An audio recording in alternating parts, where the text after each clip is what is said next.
everyone, and welcome to the Darkest Hour. I'm your host, Amanda Jane.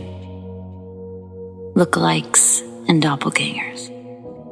Maybe you believe a doppelganger is nothing more than the first, a lookalike, someone who just looks a lot like another someone.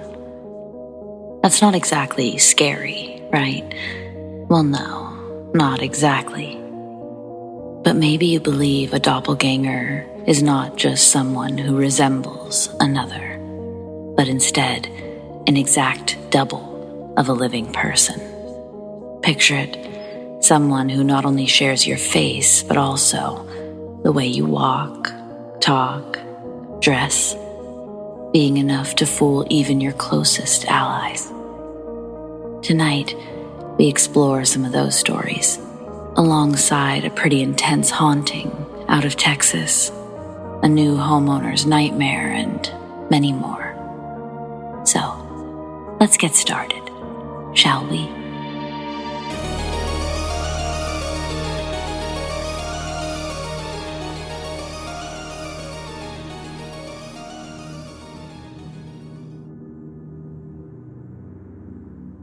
Before I get into my story, please note that I do not, have not, and will not get into drugs or narcotics, and that what I'm saying is the absolute truth.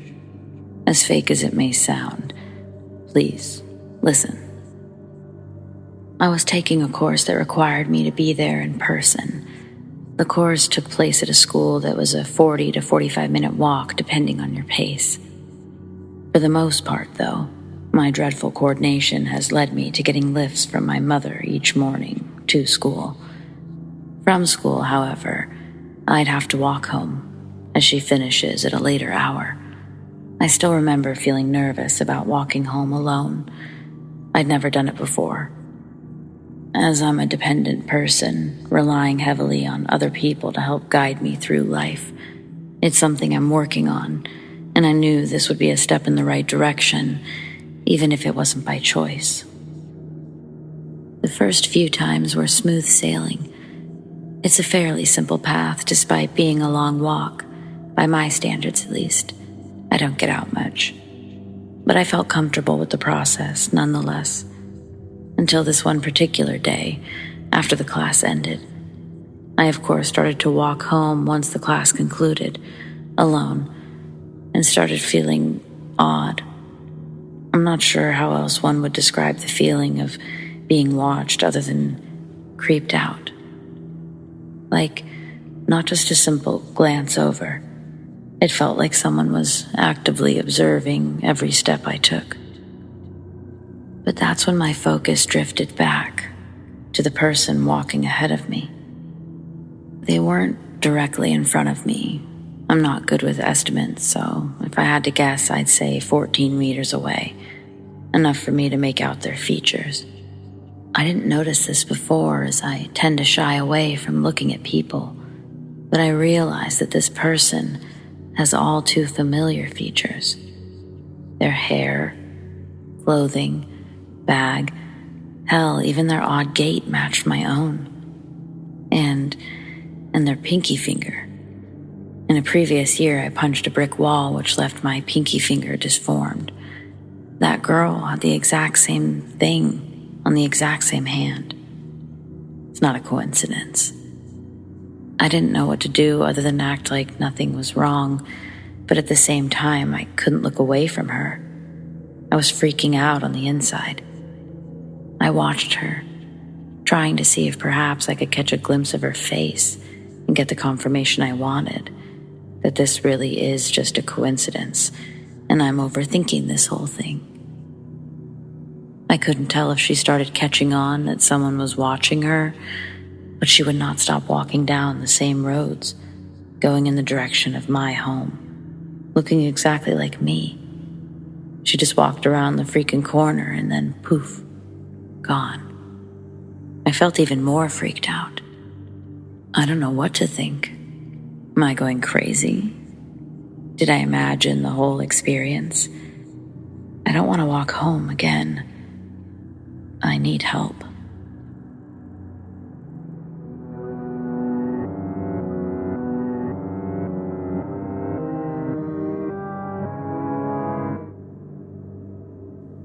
The last summer I worked as beach security. First, I'm going to give a little backstory. When I was younger, I worked for my lake community during the summer season for as long as I can remember. The jobs ranged from dishwasher, maintenance worker, and boat tender. My last job, and longest one, was beach security. The lake had a small beach with a building that had a game room, a deck overlooking the beach, a restaurant, a small motel, and a lobby for guests of the hotel and restaurant. I was assigned to check in guests of the beach and make sure that they were members in good standing who paid their community dues, and also to enforce the rules beset on the whole area. I would get a lot of flack from this job, from Karens, crusty teens, and other idiots who were up for the summer. It came with all of the drama that you would see on a CW teen drama show. The story took place during the summer and fall of 2011. I graduated college and I promised myself that this would be the last year that I would work for the community. I was tired of the drama and I was ready to find a real job. To bank more money this year, I also took the position of doing night duty as beach security. For this job, I'd monitor the property for 3 more hours after the game room and restaurant closed at 11 p.m. I would make sure that no one was trespassing on the property. I would mostly walk the property and then stay in the lobby area, watch TV, play on my Nintendo DS until my shift was over. 98% of the time, it would come and go. And sometimes I would see the occasional deer, raccoon, fox, and black bear walk the deck. I'd also have to ask people to leave or call the community security for assistance. I should mention, I'm an unarmed security guard, and I don't own anything for self-defense at this time in the story. One night in July, I was watching Adult Swim on the TV with the sliding glass door behind me that led to the deck. The show that I was watching goes to commercial break, and the screen goes black. When that happens, I see on the reflection of the TV someone standing on the deck, looking into the door and looking at me. I immediately jolted up and turned to the figure and just stared at him. The guy was about 5'8", wearing a dirty black hoodie with a white Adidas logo on it, navy blue basketball shorts, and white sneakers. With his hood up, I couldn't make out his face, but I could tell that he was a white male with bright red hair that was underneath his hood and seemed a bit younger than me at the time. He was just standing there, swaying slightly. He had his hands in his pockets. He was staring at me, but also it was like he was looking through me. It took me a second to collect myself, and then I walked to the glass door and slid it open. "Hello, sir. I'm sorry, but the beach and deck are closed for the night. I have to ask you to leave the property and come back when we're open in the morning." Long pause. When is that? He was both monotone and seemed tired, but jittery. That would be 8 o'clock in the morning. Okay. Can I come in and use the bathroom? At this point, I felt something much more off about this guy. I've dealt with drunks and people being super high, but this guy seemed to be on something else, and I didn't want any part of it. "I'm sorry, but no one is allowed in here unless they're a guest of the hotel and restaurant, which are both closed for the night. Now, please, sir, could you please leave the beach?" He seemed to get a bit annoyed by that, but his body language barely changed. Fine, I guess I'll just find somewhere else to get shit. He then walks off. I made it a point to follow him off the deck and watch him walk away to make sure he leaves. Instead of heading up the road, he veered off into the woods. He was out of my sight, but I could hear him dragging his feet through the brush and sticks. After that, I walked back into the lobby and locked the door behind me. called the dispatch and reported the incident, asking them to keep an eye out for the guy. 2 a.m. came and I locked everything up, armed the security system, and left. I started to drive out of the beach area, and as I started to turn left, a balloon full of this red liquid stuff flew from the woods and slammed against my passenger window. Got startled and floored it out of there. I wasn't going to get out and see what happened there, and I only lived 5 minutes from the beach. I got home and checked out the damage.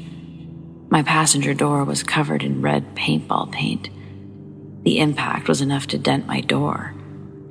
I called it in and asked to keep their eyes out, check the area for the guy. The next day, I was told that they didn't see anybody there, but I got reports of the same thing happening to other residents, cars, houses. I was pissed, but also unnerved that it happened to me in the first place. Time had passed and it was fall. The beach closed for the season, but they still needed a night guard to make sure no one vandalized the property. It was the week of Halloween, and it was also my last night. I'd got a much better job, and this was the last of my 2 weeks' notice. I also went to a Halloween party during the day, and I went all out as Jason Voorhees, with a real machete from Walmart as well. I was wrapping up for the night and just sitting outside of my car, talking my friend's ear off on my cell phone. As I was talking, I could hear some leaves rustling and twigs snapping in the woods behind the dumpster. I told my friend that I had to go, and I hung up. This was my dumb white person move in a horror movie moment. I walked slightly closer to where the noise was coming from. It was dark, but slightly lit from the parking lot's lights. As I was looking, from behind the dumpster comes the same guy I saw in July. His hood was down, and I could see his hair was longer, with his natural brown roots were longer than the red dye that was left.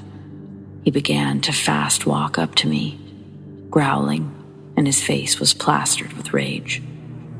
He had a black iron pipe in his right hand, and he was swinging it a bit while he came at me. He covered a lot of ground quickly. I ran to my car and I opened my back passenger door. I grabbed the machete I had bought for the party, and I raised it over my head and stood my ground.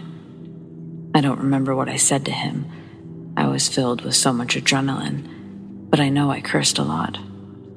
He seemed to stop and just stood there a bit. After I yelled and shook the machete for a bit, he simply turned around and went back into the woods from where he came. As soon as he cleared the dumpster, I got the hell out of there.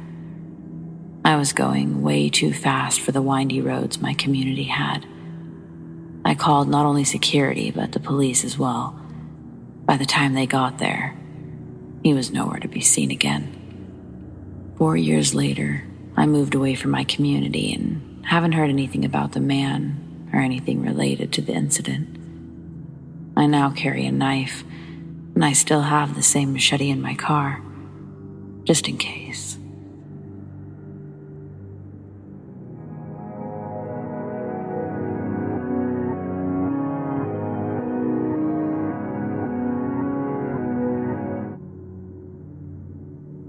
I was drinking with my girlfriend's dad over Easter. His name is Daryl, and he's a really big conspiracy theorist, but his story was a first-hand account. Something his then-wife saw right beside him. He told me it was a clone, but what I think he was possibly suggesting is a doppelganger.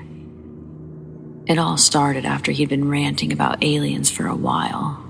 Don't get me wrong, I believe in aliens, but I don't know about the whole Men in Black thing. Anyways, my girlfriend and I asked him what was the wildest thing that he's ever experienced firsthand, possibly something he had a witness for. Before he starts in, he tells me and her that he doesn't like this one very much, that it's heavy, he warns, but continues with, "It's what we're looking for, but it's heavy." We tell him it's cool, proceed. Just so you all know that are reading this, it's not cool. It's absolutely shocking, and he was fair in his warning that it's heavy, so just don't say that I didn't warn you or whatever. Okay, so this all occurred in the early 2000s. Daryl and his ex-wife were in Las Vegas. He says that they were scheduled to take a helicopter tour over the Grand Canyon. As they were waiting to board, his ex-wife points out that this other man has a striking resemblance to his own.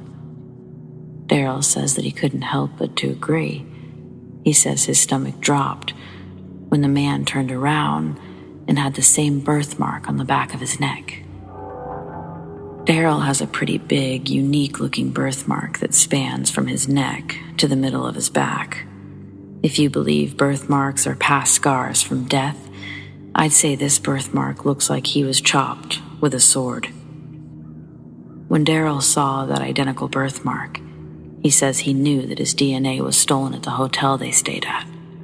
He did his best to collect everything that he had used, he said. Cups, silverware, towels. But they must have collected hair samples while they slept, he said.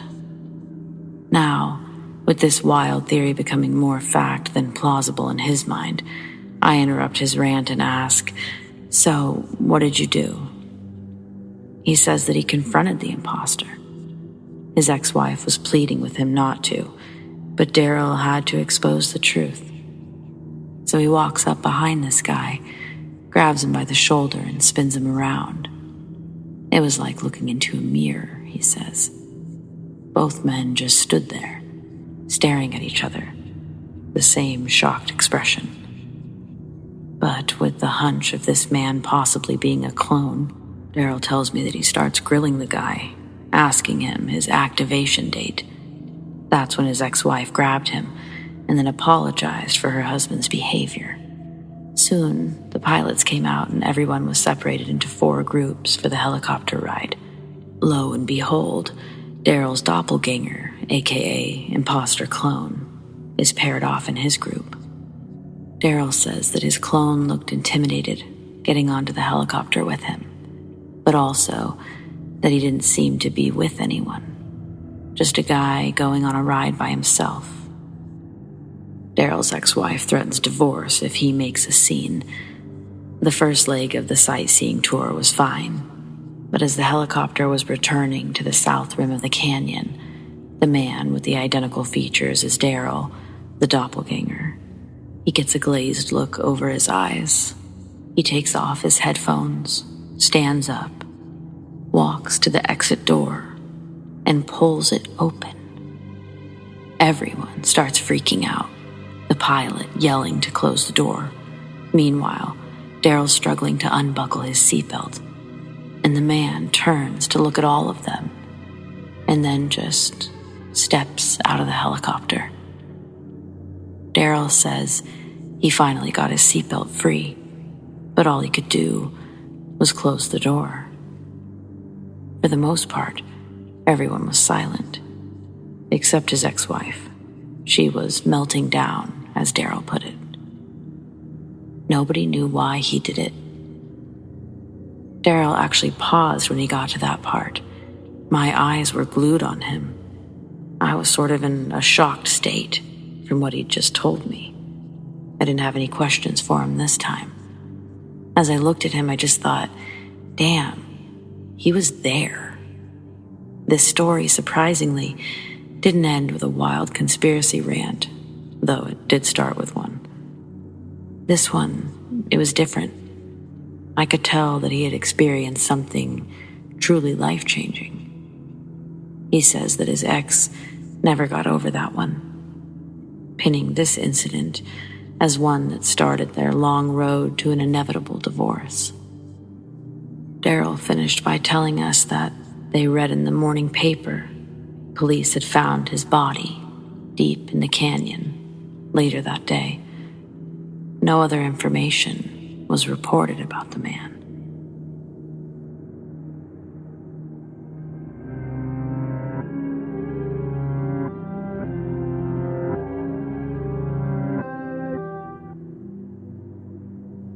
I truly cannot explain what's happening in my house.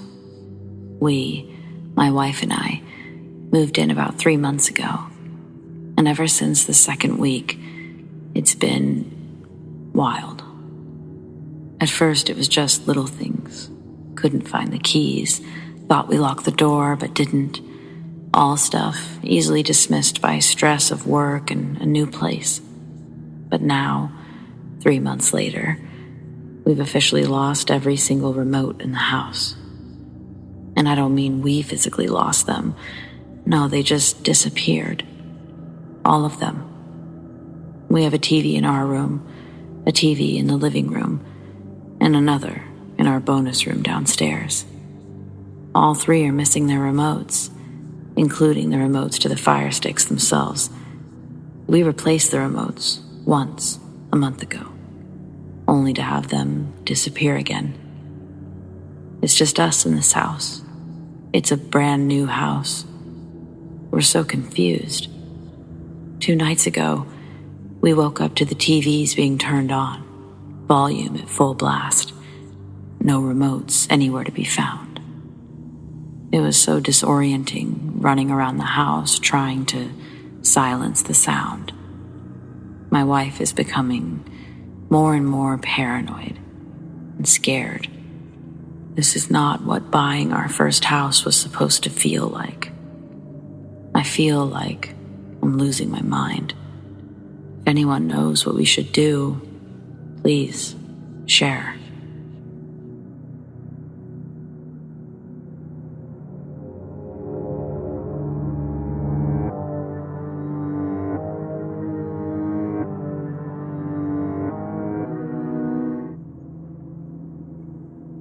The way our house is set up, there's a staircase leading up to the master suite, and it's at a 90-degree angle, no vents. One night, about 2 months ago, my boyfriend was standing at the end of the bed, looking towards the door, which is in a little hallway, so I couldn't see it from the bed. He was weirded out because there was a strong draft coming from under the door, but that's impossible, based on how the staircase is. Then I see him and my cat turn towards the door and react at the same time, looking shocked. And I hear the door creaking open and then slam shut. There was nobody there. Then there was the sound of loud stomping running up and down the stairs. Up and down, up and down, up and down for a good 5 minutes. Nobody was in the house. Every couple of nights for about a week or two, this running and banging up and down the stairs, it happened. It happened so much to the point where we almost got used to it and we'd just try to drown it out. Then it stopped, just as suddenly as it started. There were a few weird little occurrences.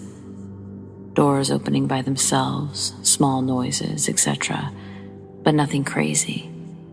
Our back door has a storm door that has a dog door on it, and then there's an actual back door that's solid. The back door leads into a sunroom that's open to our backyard. We leave it open so the dogs can go in and out of the storm door, and around 7-ish at night, we call everyone inside and close the door for the night. Information that's very important for this next encounter is that my Shih Tzu Oatmeal hates going outside and will only go if we are with him.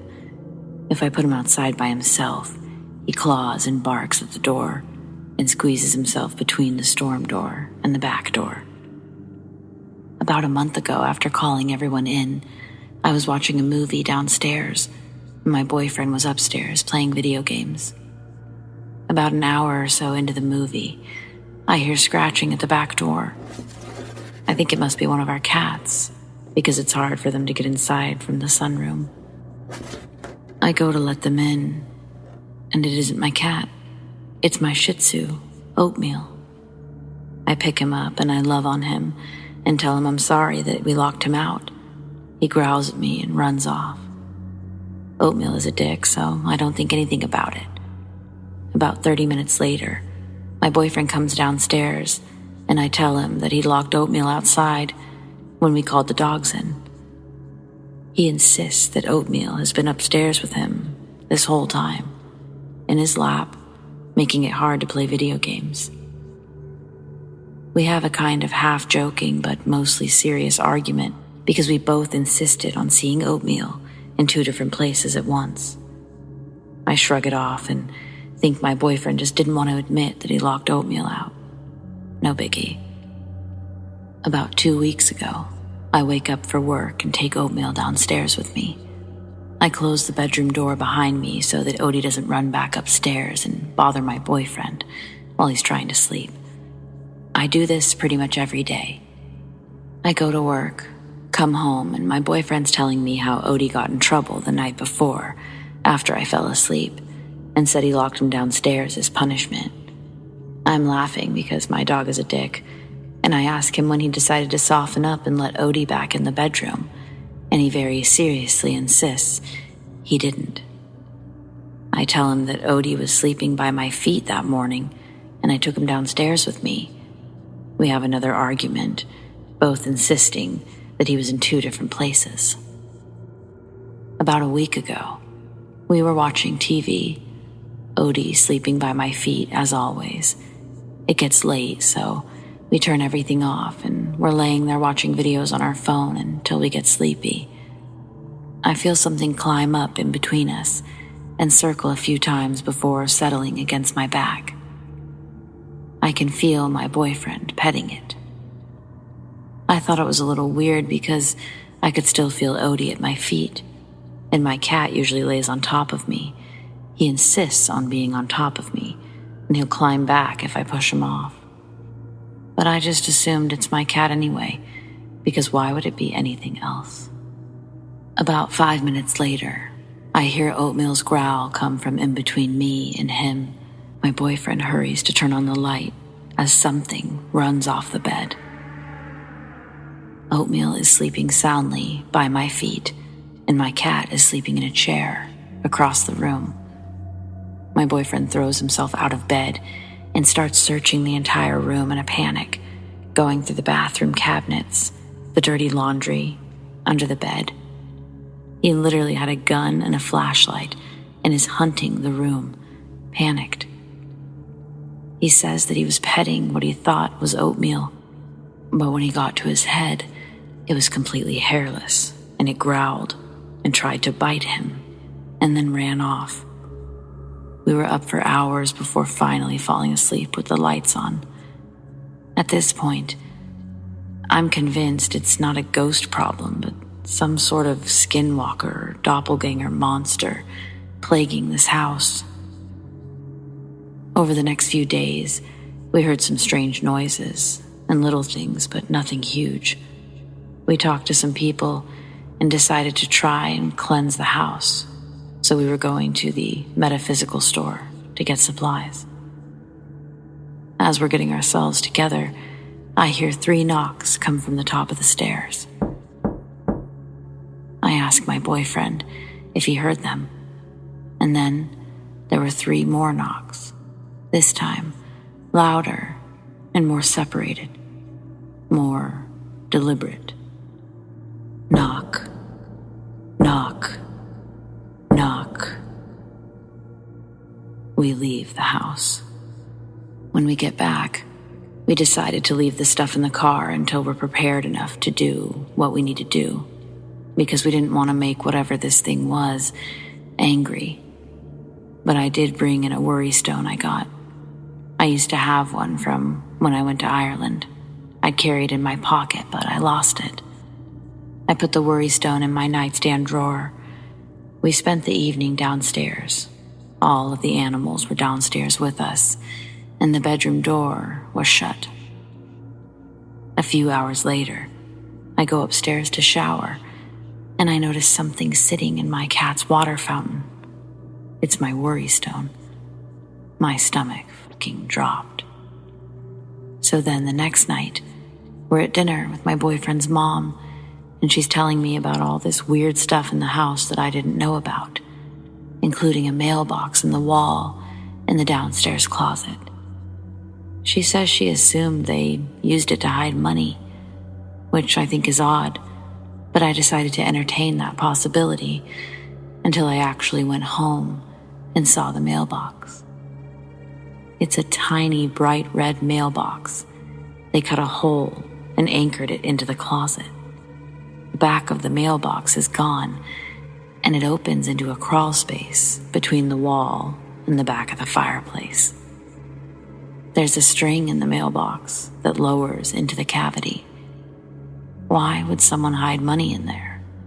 It's so obvious. Even if they were, why the string?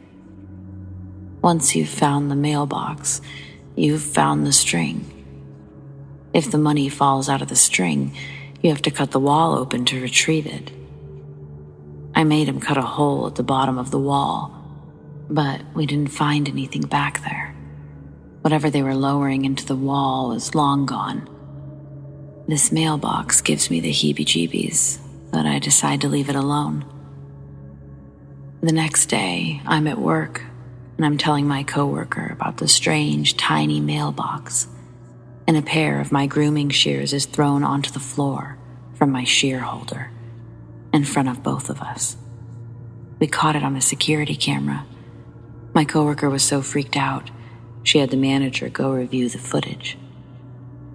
I did close a drawer before the shears fell, and I've tried to recreate it, but I couldn't. They're soft closed drawers. I tried physically shaking the station, and even body slamming it, trying to make my shears fall, but couldn't. At the exact same time this is happening, my boyfriend calls me from home and tells me that everything's okay, but something tried to catch the house on fire. He had been burning his mom's old tax documents for the last few days. It was about 10 years worth of paperwork, and it's hot here in Texas, so he split it up. He'd been burning the last batch. He went upstairs to grab something, came down, and something closed the flue, and the house was filling up with smoke. He had to extinguish the fire, which was reaching out of the fireplace. He had to evacuate the animals and air the house out. It's been 3 days, and it still smells smoky in here. Again, little occurrences happen, lots of weird noises, doors opening, closing, hearing walking upstairs. Keep in mind, we have been sleeping with the lights on. I refuse to be in the house alone. Then last night, around 2 a.m., we're both awake and decide to go downstairs, grab a snack, and let the dogs out. My boyfriend is outside with the dogs, and I hear clear as day, loud thumping footsteps in our room upstairs. I go outside. Then we both come back in, and we're on the couch, and the light in the dining room is flickering. I ask him if he noticed. He tells me that it started flickering when I got home. He tells me that's how he knew I was home and met me down in my car earlier that day. He said it hadn't flickered all day until I got home, and now that we were talking about it, the flickering got worse.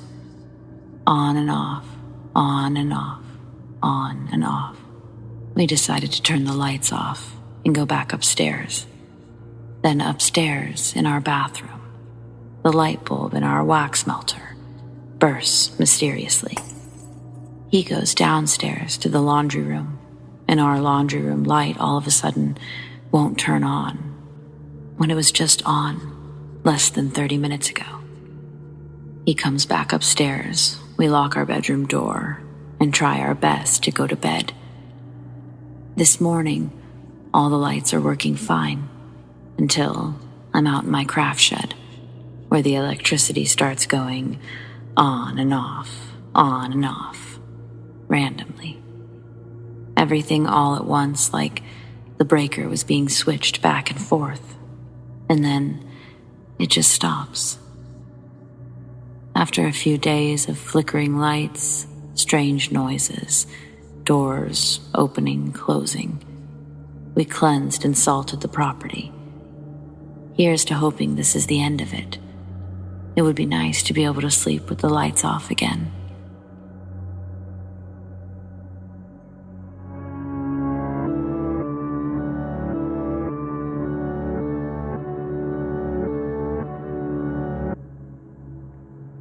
I'll start off by saying I'm normally really skeptical about the supernatural.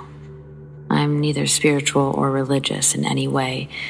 Normally, I'm good at being able to find alternative explanations for creepy shit my friends and family have told me have happened to them. There's some backstory to the house, my aunts. I believe it's relevant. My great-grandfather, my aunt's father, who I was very close with as a young kid, he loved that he got to meet one of his great-grandkids, and I was the first child of my generation in the family. We did everything together. I was with him when he died in 2005, as he left the hospital to die in comfort in his own home. My aunt says he still lives in the house.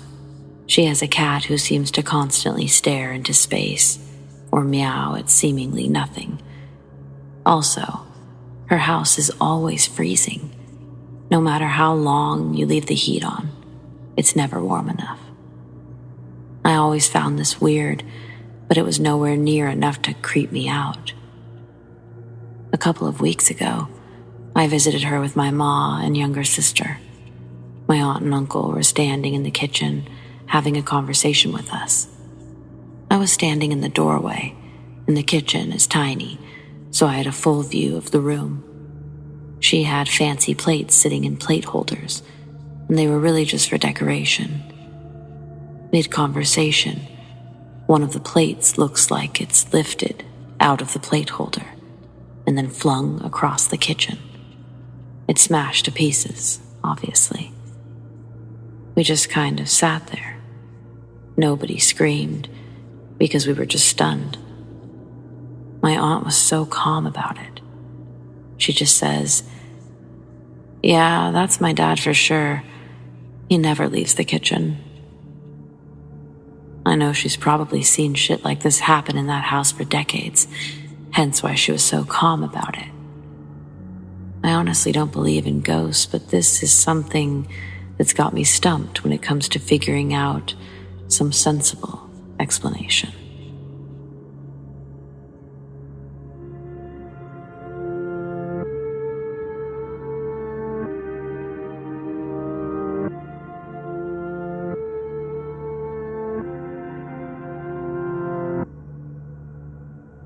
I never knew what a doppelganger was until someone that I was friends with tried to tell me that Lindsay Lohan was her official doppelganger. Even then, I thought it was like a trend, just a weird name that people were giving lookalikes. Didn't think it was scary, didn't think much of it, honestly. Until I was about 22, so just under 10 years ago. I just moved out of my parents' house the year before and had been living with two friends in the downtown Seattle area, close to where we were all raised. This area was busy during the summertime. It's like when the sun comes out in Seattle, people finally leave their homes, all at once, and they just stay there, crowding up the streets with their seasonal joy, myself included. My friends and I had been drinking and eating most of the day at the Ballard Seafood Festival. When festivals like these happen, oftentimes they close off one or two relatively main streets to cars, and they open them up to pedestrians. At each end of the streets, you can find portable bathrooms, the porta potties. We'd made our way to the far end and decided that before circling back, we'd use the restrooms. On our way to do so, I see a friend working one of the vendor booths, so I stopped to chat for a minute. My other two friends continue to the bathrooms. After saying goodbye to my friend, I too head that way. But, and I don't know how else to say this, but I felt suddenly like someone was gonna hurt me. At the very least, someone was intently watching me. Surrounded by probably hundreds of people, I realize no one's looking at me. So what is this feeling? But then straight ahead, in almost perfect view from an almost perfect separation of the crowd, I see myself. I'm standing in front of me, and I have no idea what the fuck is going on. My shorts, my shirt, my fucking face. Looking at this person, me, it's making me physically ill, but I can't look away. I do the weirdest thing I've ever done in public, maybe, and I just stand there and close my eyes. I'm hoping that they're gone when I open them. They are. They're gone. I stumble over to a large tree. It's off to the side of the bathrooms. I lean against the tree and I try to catch my breath, because for some reason I'm out of breath, but I'm filled with that feeling again. It's like dread or something. It's telling me to move. Not with words exactly, but I know somehow I should move. And the moment that I do, a motorcycle comes flying through the pedestrian barricade and slams into the exact tree I was just leaning against. Plastic shards rip off the bike and onto the street, into the air. I feel bits bounce off of my arms as I shield my face. Standing there in shock, I realize this guy needs help, but I can't bring myself to move. I watch as several people grab the man and his bike. People are grabbing me, asking if I'm okay, but I can't speak. I hear two familiar voices, and it's my friends. They are freaking out, asking me what the hell happened. They get the story from the people around me. I'm just watching these people help this guy on the ground, and all I can think is, he's alive. That's good. I slowly start to walk away, and my friends follow, asking me things I can't answer or even comprehend. I make my way to the bathroom. I still have to pee. They stop with their accident questions and switch gears. Wait, why are you going to the bathrooms? Didn't you literally just do that? No, I say. The accident, remember? Well, yeah, but you came out of the bathrooms, right as Kelly did? No, I didn't. That's how we knew that you'd be over here, remember? No, I don't. You told us to meet you by the big tree next to the comic book store. So, it wasn't just me that saw me. Everyone saw me. My friends, they talked to me. Probably the worst thing to come out of this is that it showed me that my friends kinda suck. They didn't believe that it wasn't me that they talked to. And as much as I get that, it also hurt a lot at the time. Kinda still does, to be honest. Best thing to come out of it? Either my doppelganger was trying to kill me and failed, or somehow they were trying to save my life. And I'm okay not knowing which one it truly was.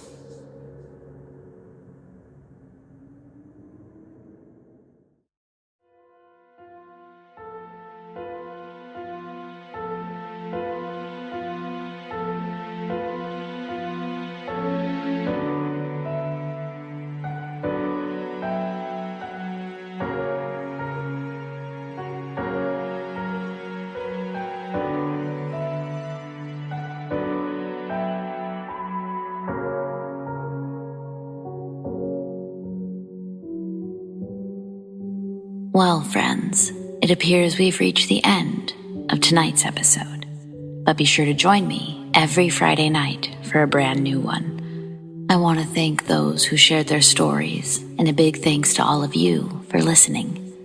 Don't forget to like this video, subscribe to The Darkest Hour, and tap the bell so you never miss a thing. I sure do appreciate all of it and can't thank you enough. Remember, if you want to support The Darkest Hour in other ways, consider joining my Patreon. Check out patreon.com/thedarkesthouryt The Darkest Hour, or click the link in the description to learn more. Huge shout out to all of my patrons for their unwavering support. MISANTHROPIA, Monica L., The Dark Cosmos, Zoe Watt, Shelly B., Rat Girl, and ALISHA S. You can keep up with me and all things Darkest Hour over on my Instagram at thedarkesthouryt. Or if you prefer, follow me on Twitter at amandajanetdh. Do you have stories like these? I'd love to share them. Send them to me, amandadarkesthour@gmail.com, or on the Darkest Hour subreddit, The Darkest Hour YT. Stay spooky.